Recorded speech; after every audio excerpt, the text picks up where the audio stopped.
Election fever as Jamaicans go to the polls on September 3rd. Police shootings this year already passed last year's total. This is Undiluted News. Mikey Bones reporting. Prime Minister Dr. Andrew Holness has announced that the next parliamentary general elections will be held on Wednesday, September 3rd. Nomination day has been set for Monday, August 18. And this will be the third time that a general election is being held in Jamaica on September 3rd, following those held in 2020 and 2007. Holness also announced that local government by-elections will take place on the same day to fill vacancies in 4 divisions in the Kingston and St. Andrew Municipality Corporation, Chancey Hall, Olympic Gardens, Seawright Gardens, and Denham Town. Meanwhile, PNP stalwart King's Counsel KD Knight said he's suing JLP Christopher Tufton, and this is after Tufton played a tape with Knight voice saying that the PNP leader Mark Golding is unfit to be Jamaica's next prime minister. KD calls the recording a malicious fabrication. He said at no time did he say those words, and what they did was cut and splice his words to deceive the public. The recording is a lie. Every syllable attributed to me, remark Golding, is unsuitability to be Prime Minister is a lie, he said. This is not mere political gamemanship. It is a deliberate assault on truth and democratic integrity. He said he have instructed his attorneys to pursue immediate legal action against the Jamaica Labour Party, Dr. Christopher Tufton, and all parties involved. Meanwhile, the Independent Commission of Investigations Indicom is reporting that police fatal shootings in 2025 have far surpassed the total figure recorded for all of last year. Some 192 fatal shootings have been recorded so far as of August 8 of this year, compared to 100 for the same period last year.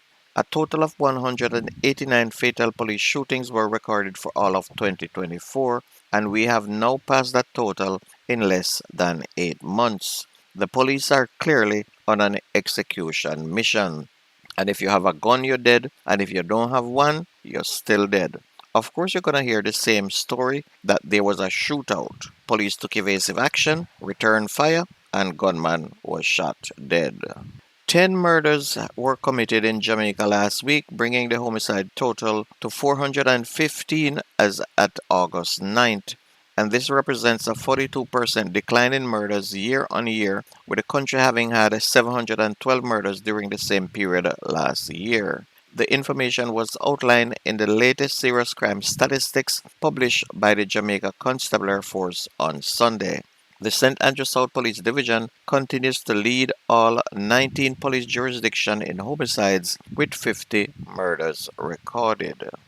2 members of a St. James gang, including its alleged leader, Andre Reed, were fatally shot during separate coordinated operations in St. Andrew and St. James yesterday morning.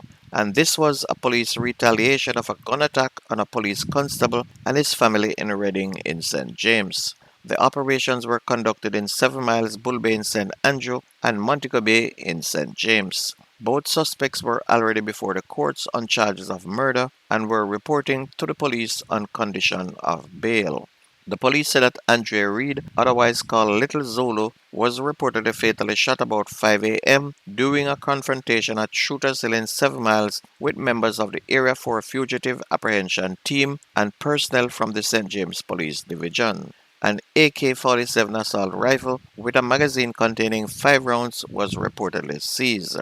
In the other targeted operation, a police team went to the district of Mafuta in St. James sometime after midnight, where 33-year-old Lindell Gray, otherwise called Frass, was seen outside his 1-bedroom house. He reported open fire at the police, which was returned. Gray was wounded in the upper body and was later pronounced dead at hospital. 1 Uzi submachine gun was reportedly recovered.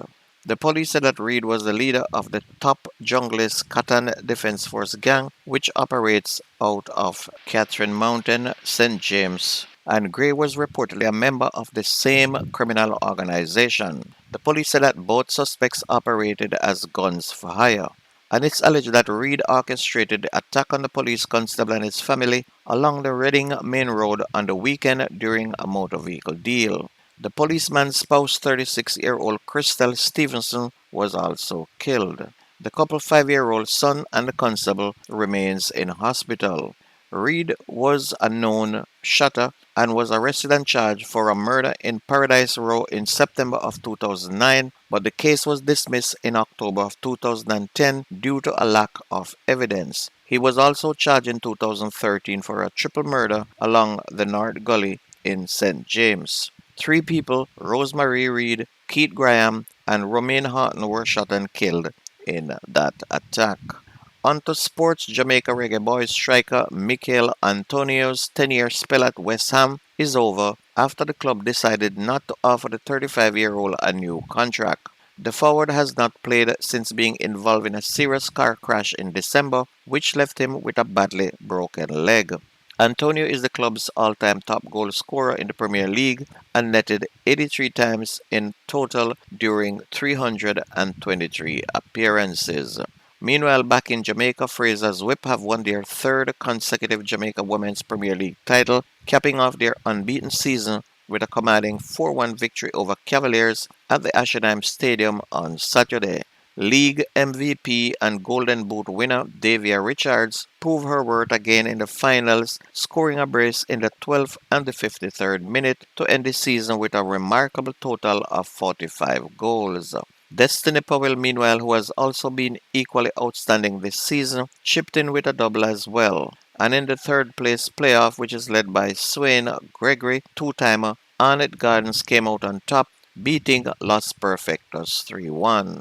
And that's going to be news and sports on your favorite radio station. My name is Mikey Bones. I gone.